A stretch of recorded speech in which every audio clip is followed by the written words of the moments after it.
Welcome to the Artist Challenge Day 7. I have created some digital art on my iPad. It was a process. I've downloaded it, I've channeled it, but it was flowing through me. I was drawing it as I was channeling it. I was trying different things and changing my mind about a few things, but I journaled the idea of it actually while I was channeling it. I journaled it first and I wrote it down. Hold that thought. Let me grab my journal. Hold on one second. I'm back. And that took no time thanks to technology and oh, lovely things like that. So this is my journal. Is it not so cool? I spent a lot of time choosing this journal. I wanted something that I loved and that spoke to me. I said, Tanya, you are going to buy, it doesn't matter what it costs, just buy something that you love. And oh, did you notice my ring? Barefoot Between Worlds, she wire wrapped this ring for me. She's amazing. Hi, Melissa, one of my dear friends. So I was channeling and writing everything down, and my writing might not be easy for you to read. I'm sorry. But yeah, so I did a little sketch and I made it with a round arch, and I put some thorny vines here, and I put a moth. Trust me, it's a moth right there. And I put a little note that I wanted the center part to be gold yellow. And basically, sometimes I like to channel and let things come to my mind. Some things I like to channel by writing everything down and let the words flow onto the paper. It's sometimes easier for me to get more. I think I get more out more clearly, with more clarity, when I'm writing them down, or if I'm speaking them aloud, than if I just let thoughts come into my head. Because I don't know about you, but my mind is very distractible. A thought can come into my head, and then a new thought comes into my head, and by the time the third thought goes into my head, it's like, I've forgotten what the first one was. Actually, I think that's how short-term memory works, isn't it? Like, you can only remember 5 or 7 things at once, like that, and then your short-term memory is like, we're gonna have to get rid of that oldest one so we can make room for the new thing that you want me to remember short-term. Oh, yeah. So my brain is like that. So anyways, writing it down, I got all of these. So this is even before I picked up my iPad. I wrote down all of this, and it was because I wanted to create, here, this is what I wrote. Please help me to create a beautiful, this is me asking my spirit guides. Please help me to create a beautiful, transformative, and inspiring visual portal, either on a canvas with paint or on my iPad as a digital drawing. What frequency would be a great portal painting? And then the answer I got, which I wrote down here, deep transformation into your dream life. So for me, this represents deep transformation into my dream life, which is my biggest goal in my life, is to be living my dream life, living my best life, living my happiest. And I know that it's achievable. I have already reached a huge level of happiness in my life just by this self-empowerment journey that I've been on, by devoting to myself, by choosing myself. I am so much happier now. And I will say that I've felt some really low lows, but hold on. Of course, as I was saying, I've felt some really low lows because I have opened up my heart to feel more, because I realize that feeling is a superpower. Being sensitive is a superpower. It allows me to see things at a deeper level than I did previously, and it allows me to see life in a much richer way. It's like instead of seeing life as just 3 colors, you get to see life in a spectrum of like 20 different colors just because you're more sensitive.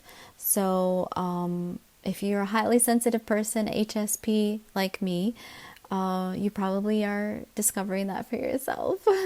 It can be a challenge to be so sensitive. It can be such a challenge to be empathic and feel everything that's happening around you. At the same time, though, it helps you understand more, helps you learn more about yourself. It helps you help others or be there for others in a way that they don't even realize they need from you.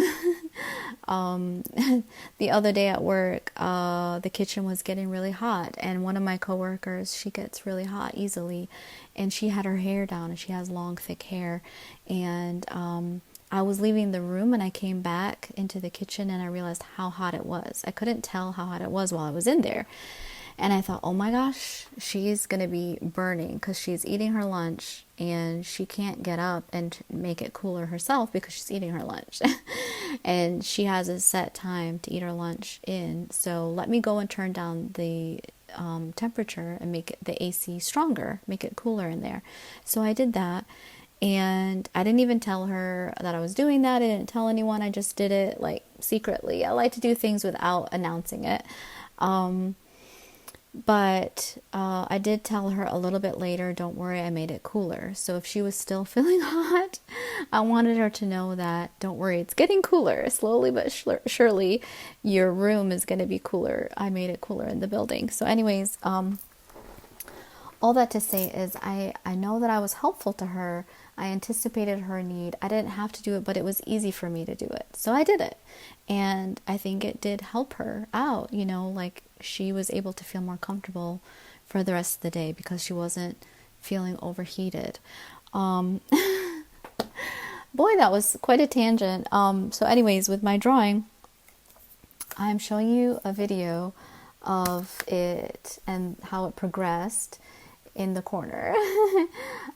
Procreate is nice enough to make that compilation for me, but this is the finished product. I had it printed out and I put it in this frame so that I can look at it, and you'll see that I started out, even in my sketch, this was an arch, was rounded, and after I did that I was like, you know what, actually it doesn't feel right. It feel like the whole painting felt too loosey-goosey, soft, round.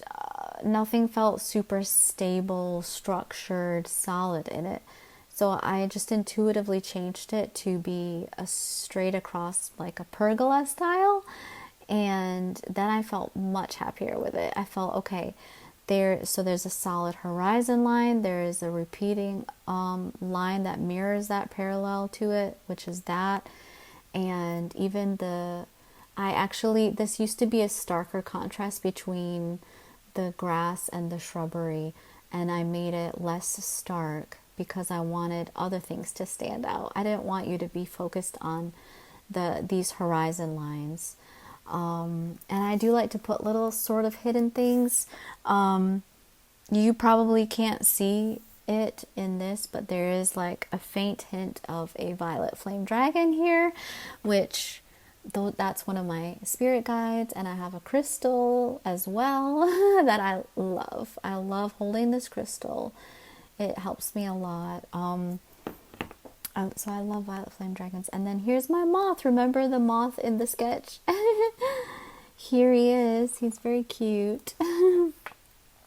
And then I decided I like to have colors repeat, not just show up in one place. So this color you'll find here and repeated. And then this white silver color of the stars is repeated here and here. And so the yellow is here and here and a little bit in the path in a sense. And then there are reddish purple berries that are repeated in the berries here. That go up. This is a vine. So it's very dark painting, hard for you to see, I know, in the video here, but trust me, it's there. But you can more easily see it in the digital drawing here on the screen. But anyways, that is my drawing. That is from start to finish, from thought and inspiration to execution, and I'm so glad I get to see it on my shelf every day. It is a great reminder that life is a transformation. I'm enjoying the path to get there, and it is definitely a bright future ahead of me and ahead of you. Sending you all love. All right, so I started with the portal, the yellow, goldish yellow portal, and then did the path in front of it. And then I did the archway around the portal with some vines, and then the misty clouds in the distance, and then the moth, and then my violet flame dragon. There it is. Added some detail to it, but then ended up making it kind of faded. So it's almost like, is it there? Is it my imagination? And then added the thorny vines in the front, which are kind of like past triggers, past obstacles that sometimes feel like they're in the foreground, sometimes feel like they're in the past. And then added a bit of red to the portal, but then I was like, I'm not sure about that. And then I decided to make the grass and the shrubbery. I just wasn't feeling it. I was like, this is something's off. Let me fix this. Let me change it. Also, the mist was feeling too thick, so I thinned it out.